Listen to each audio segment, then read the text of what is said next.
अस्सलाम वालेकुम अज़ीज़ तालबात। उम्मीद है कि आप सब खैरियत से होंगे। मैं आपकी इकनॉमिक्स टीचर मिसेस नज़्म सैर आपसे मुखातिब हूँ। आज हम सबसे पहले अल्लाह ताला का नाम लेके हम अपना लेक्चर स्टार्ट करते हैं। बिस्मिल्लाहिर्रहमानिर्रहीम।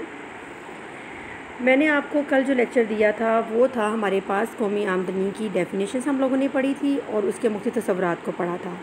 आज हमारे पास है कौमी आमदनी, हकीकी कौमी आमदनी और ज़री कौमी आमदनी में क्या फ़र्क होता है। ये एक इम्पॉर्टेंट हमारे पास शॉर्ट क्वेश्चन आ जाता है अक्सर पेपर्स में। हकीकी कौमी आमदनी से मुराद है कि अशया खिदमात की मिकदार में कितना इजाफ़ा होता है। कहते हैं कि साल भर के दौरान अशया खिदमात की मिकदार में कितना इजाफ़ा हो, जो इजाफ़ा किया जाता है इसे हम हकीकी कौमी आमदनी कहते हैं। चूँकि कहते हैं कि पैदावार को मापने के मुख्तलिफ पैमाने होते हैं, यानी चीज़ों को ग्राम में मापा जाता है, मीटर में मापा जाता है, लिहाजा कौमी आमदनी की कुल मिकदार मालूम करने के लिए इसे ज़र की इकाइयों में तब्दील किया जाता है। यानी अशया खिदमात की बाज़ारी कीमतों के पेश नज़र कौमी आमदनी का अंदाज़ा लगाया जाता है। महज अगर कहते हैं कि कीमतें बढ़ रही हों और अशया खिदमात के मालियत में इजाफ़ा हो जाए तो इसका मतलब ये नहीं कि अशया खिदमात की मालियत में इजाफ़ा हो जाए तो इसका मतलब ये नहीं कि कौमी आमदनी में हकीकी इजाफ़ा हो गया है या कीमतें कम होने से अशया खिदमात की मालियत में कमी आ जाती है, तो इसका मतलब ये नहीं कि आमदनी में कमी आ गई है। कहते हैं आमदनी का असर ताल्लुक़ इस बात से होता है कि अशया खिदमात की मिकदार में इजाफ़ा होना। अगर तो अशया खिदमात की मिकदार में इजाफ़ा होगा तो हम कह सकते हैं कि हमारी कौमी आमदनी बढ़ रही है। अगर नहीं होगा तो हम कहेंगे हमारी कौमी आमदनी नहीं बढ़ रही है। यानी कि ज़र की सूरत में जो कौमी आमदनी में इजाफ़ा होगा वो हम उससे हमारी हकीकी कौमी आमदनी में इजाफ़ा नहीं होगा। फ़र्ज़ करते हैं कि हमारे पास 2019 की एग्ज़ाम्पल ले लेते हैं कि हमारे पास जो ज़र की सूरत में आमदनी थी वो 500 अरब रुपए थी। कीमतों का म्यार जो था वो 100 था। और हकीकी आमदनी हम किस तरह मालूम करते हैं? ज़र की आमदनी डिवाइडेड बाय कीमतों का म्यार मल्टीप्लाई बाय 100, तो हमारे पास आ जाता है 500। आगे था 2020 में फ़र्ज़ करते हैं कि ज़री आमदनी हमारे पास जो थी 1000 अरब रुपए हो गई। कीमतों का म्यार हमारे पास जो है वो 200 हो गया। तो हमारे पास हकीकी आमदनी कितनी होगी? हकीकी आमदनी हमारे पास होगी 1000 divided by 200 multiply by 100 is equal to 500। यानी कि देखिए हमारे पास कौमी आमदनी दोनों सालों में सेम रही है। बेशक कीमतों का म्यार बढ़ भी गया है लेकिन हमारे पास हकीकी आमदनी वही रही है। ठीक हो गया स्टूडेंट्स, आपको समझ लगी है कि हकीकी आमदनी और ज़री कौमी आमदनी में क्या फ़र्क होता है। हकीकी कौमी आमदनी वो होती है जब अशया खिदमात की मिकदार में इजाफ़ा हो तो हकीकी कौमी आमदनी कंसीडर की जाएगी। अब हमारे पास जो नेक्स्ट टॉपिक है वो कौमी आमदनी की पैमाइश के तरीके हैं। कौमी आमदनी की पैमाइश के तरीके कहते हैं कि कौमी आमदनी professor Alfred Marshall, Pigou, J R. Hicks और R.G.D. एलन मोदी जो इकोनॉमिस्ट हैं उन्होंने कौमी आमदनी की पैमाइश के मुख्तलिफ तरीके बयान किए हैं। हमारे पास पहले है पैदावार का मजमुआ, ठीक है, इसको हम बाज़ारी कीमत के लिहाज से भी कहते हैं। दूसरा हमारे पास है आमदनियों का मजमुआ या आमदनी का तरीका भी कहा जाता है, इसे आमदनी पैदाइश के मुआवज़ों के लिहाज से कहा जाता है। तीसरा हमारे पास जो है तरीका कुल खर्च का तरीका आ जाता है। सबसे पहले हम पढ़ते हैं पैदावार का तरीका। हाँ जी, डॉक्टर मार्शल की तारीफ़ के मुताबिक कहता है कौमी आमदनी से मुराद अशया खिदमात का वो मजमुआ लिया जाता है जो किसी मुल्क के लोग अपने मौजूदा वसाइल को इस्तेमाल करते हुए एक साल के अरसे में पैदा करते हैं। अगर किसी मुल्क की साल भर की अशया खिदमात की मालियत को जमा कर लिया जाए तो हमारे पास कौमी आमदनी मालूम हो जाती है। इसमें हमारे पास ज़री शोबा आ जाता है, मादनी शोबा आ जाता है, सनती शोबा आ जाता है, मशीनरी शोबा आ जाता है, खिदमात सर अंजाम देने वाले अदारे आ जाते हैं, खिदमात सर अंजाम देने वाले लोग आ जाते हैं। कहते हैं कि इन सब की आमदनी को जमा कर लिया जाए तो हमारे पास कौमी आमदनी का तरीका पैदावार का मजमुआ हासिल होता है और कौमी आमदनी हम मालूम कर सकते हैं। लेकिन हमें ज़ाहिर बात है हम कोई काम करते हैं तो हमें उसके लिए एहतियात की भी ज़रूरत होती है। कौमी आमदनी की पैमाइश के लिए इस पैदावार के मजमुए की या पैदावार के तरीके की पैमाइश के लिए हमें कुछ एहतियाती तदाबीर अपनानी पड़ती हैं। जैसे हमारे पास है दोहरी गिनती का ख़तरा, यानी कि दोबारा शुमार ना करना। ये पिछले लेक्चर में मैं आपको बता चुकी थी कि दोहरी गिनती के से क्या मुराद होती है कि हमने एक दफ़ा काउंटिंग कर ली है तो दोबारा से डबल टाइमिंग काउंटिंग नहीं कर सकते हैं। जैसे फ़र्ज़ करें हमने कोई चीज़ ली है, उसकी हमने देखना है कि उसको हम काउंट करते हैं। जैसे फ़र्ज़ करें लकड़ी है, लकड़ी से हमने कोई चीज़ बनाई है, बनाने के बाद या तो हम उसकी इब्तदाई शक्ल लेंगे, बाकी सारे में इजाफा होने वाले को जमा कर देंगे, या फिर हम एंड वाली शक्ल लेंगे। ऐसे नहीं करेंगे कि शुरू वाला भी लें, दरमियान वाला भी लें और एंड वाला भी लें। तो ज़ाहिर बात है हम सबको लेंगे तो हमारी फ़र्क आ जाएगा हमारी मेजरमेंट में। इसलिए इसे एहतियात करनी चाहिए। फिर हमारे पास दूसरा तरीका जो होता है, यानी कि हमें जिन एहतियात करनी चाहिए, हमारे पास है बिला मुआवजा खिदमात, यानी खुद इस्तेमाल की अशिया जो घर में इस्तेमाल की जाती हैं वो भी शुमार नहीं होती हैं। जैसे हम फ़र्ज़ करें गाड़ी है या जूते पॉलिश कर लेना, अपने घर के बाग को सजा लेना वगैरह वगैरह, ठीक हो गया। तफरीह तबाह की खातिर हम कुछ चीज़ों को इस्तेमाल करते हैं। जैसे एक शख्स जो है वो अपने घर बागबानी करता है, तो ऐसी आमदनी को कौमी आमदनी में शामिल नहीं किया जाता है। बिलवास्ता टैक्स भी आ जाता है। अगर कीमत में से बिलवास्ता टैक्स मसलन हमारे पास क्या है, बिलवास्ता टैक्स में हमारे पास है सेल्स टैक्स, एक्साइज ड्यूटी वगैरह शामिल हो तो इसको भी मिनहा कर दिया जाता है, ठीक है। उसके बाद हमारे पास है कि मख्फी या ज़ेर ज़मीन सरगर्मियाँ।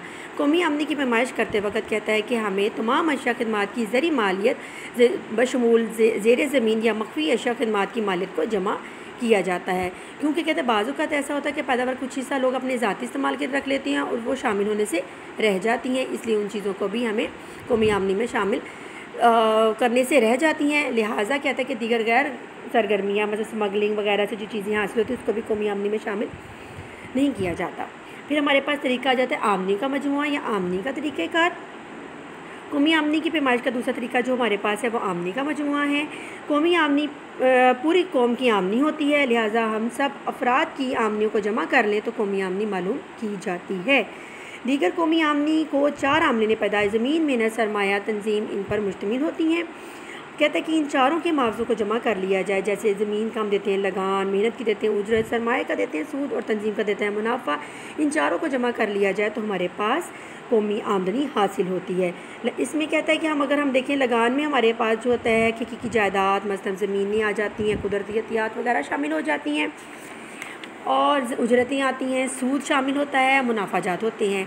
कौमी आमदनी कहता है किसके बराबर होती है, लगान प्लस उजरतें प्लस सूद प्लस मुनाफाजात। इसमें कौन सी एहतियातें करनी चाहिए, एहतियातें हमारे पास ये होती हैं इंतकाली अदायगियाँ। इंतकाली अदायगी से वो मुराद होती है जो कि अदायगी हमें बग़ैर मेहनत से हमें हासिल होती हैं। कहते हैं कि मसलन ज़कात, खैरात, सदक़ात वगैरह वो भी कौमी आमदनी में शुमार नहीं होती हैं। फिर हमारे पास आ जाता है गैर कानूनी वसूलियाँ या फिर गैर कानूनी आमदनी, जैसे रिश्वत से हासिल होने वाली, बाज़ार से स्मगलिंग, बाज़ार चोर बाज़ारी से, स्मगलिंग से या डाका ज़नी वगैरह से जो अशिया खिदमात जो हमें आमदनी हासिल होती है वो भी कौमी आमदनी में शामिल होने से रह जाती है।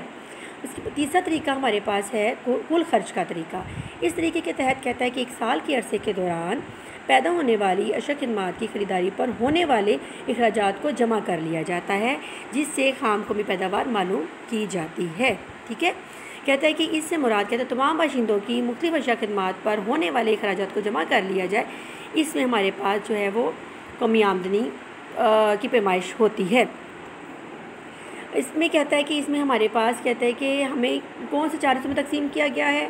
निजी सरफी खर्च हो जाता है, फिर है सरकारी सरफी खर्च आ जाता है, निजी सरमायाकारी आ जाता है और सरकारी सरमायाकारी आ जाता है। स्टूडेंट्स हम लोगों ने 3 तरीके पढ़े हैं कौमी आमदनी की पैमाइश के। पैदावार का मजमुआ पढ़ा है, आमदनी का मजमुआ पढ़ा है, कुल खर्च का तरीका मजमुआ पढ़ा है। पैदावार के मजमुए से मुराद क्या है, जो हमारे पूरी साल भर में जो हमें आमदनी हासिल होती है उसको जमा कर लिया जाए तो हमारे पास पैदावार का मजमुआ हासिल होता है। या कुल आमदनी के मजमुए से क्या मुराद होती है कि इसमें हमारे पास आमदनी पैदाइश की जो सारी आमदनी हासिल होगी उसको जमा कर लिया जाए, उसको कहते हैं। कुल खर्च के मजमुए में कहते हैं कि जो साल भर के दौरान हम जो खर्च करते हैं उसको जमा कर लिया जाए तो हमारे पास कुल खर्च का तरीका हासिल होता है। उम्मीद करती हूँ स्टूडेंट्स के ये आपको ये हमने पढ़ा था कि कौमी आमदनी का तरीका, हकीकी कौमी आमदनी से और ज़री कौमी आमदनी में क्या फ़र्क है ये भी समझ लगी होगी, उसकी पैमाइश के तरीके भी। अब हमारे पास जो है वो है कौमी आमदनी का दायरी बहाव। कौमी आमदनी का दायरी भाव जो है ये बहुत इंपॉर्टेंट है, टॉप है, ये आपके अक्सर पेपर्स में ये आ जाता है, इसलिए बेटा इसको ध्यान से इसको समझिएगा। हमारे पास कहते हैं कौमी आमदनी जो है वो 2 हिस्सों में डिवाइड हो जाती है। एक होता है अवाम कह लें या घराने कह लें, दूसरा होता है कारोबारी अदारे करें। अवाम से कहता है कि कारोबारी अदारों के पास क्या जाती हैं, अवामिल की खिदमात, ठीक है। अवाम से या घराने से, ज़रूरत घरानों में लोग होते हैं, अवाम से जो हमारे पास जाती है कारोबारी अदारों के पास अवामिल की खिदमात जाती हैं और कारोबारी अदारे जो हैं वो इस खिदमात के एवज़ उनको मुआवजा देते हैं, ठीक हो गया। कहते हैं कि अवाम से कारोबारी अदारों के पास अवामिल की खिदमात जाती हैं, कारोबारी अदारे जो हैं इन खिदमात के एवज़ क्या पैदा करते हैं, अशिया खिदमात की मिकदार पैदा करते हैं, ठीक हो गया। अवाम से और कारोबारी इदारों में दो हिस्सों में डिवाइड कर दिया गया है। अवाम से अवामिल की खिदमात जाती हैं कारोबारी अदारों के पास, और कारोबारी अदारे जो हैं इसके बदले इनको मुआवजा देते हैं। किसको देते हैं? अवाम को मुआवजा देते हैं।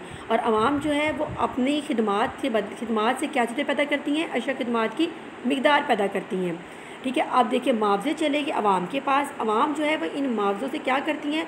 अशा खिदमात को ख़रीदती हैं। किन अशा खिदमात को ख़रीदती हैं? जो अशा खिदमात उन्होंने ख़ुद पैदा की होती हैं उसको ख़रीदती हैं, और जो उनकी कीमतों की सूरत में जो आमदनी होती है वो किसके पास चले जाती है?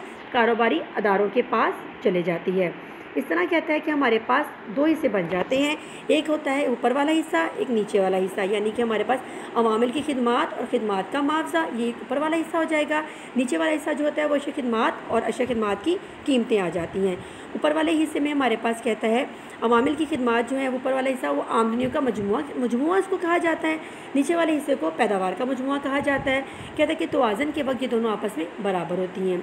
ठीक है, किस तरह कि एक ने खिदमात दी, उसके बदले उसको मुआवजा दिया गया, उस मुआवजे से उसने वही अशा खिदमात खिदमात ख़रीद ली जो उसने पैदा की थी, और जो पैसे थे वो किसके पास चले गए? अब कारोबारी इदारों के पास। कारोबारी इदारे जो हैं वो उससे फिर अशा खिदमात पैदा करते हैं, और उससे किसकी मदद से पैदा करते हैं? वो अवाम की मदद से पैदा करते हैं।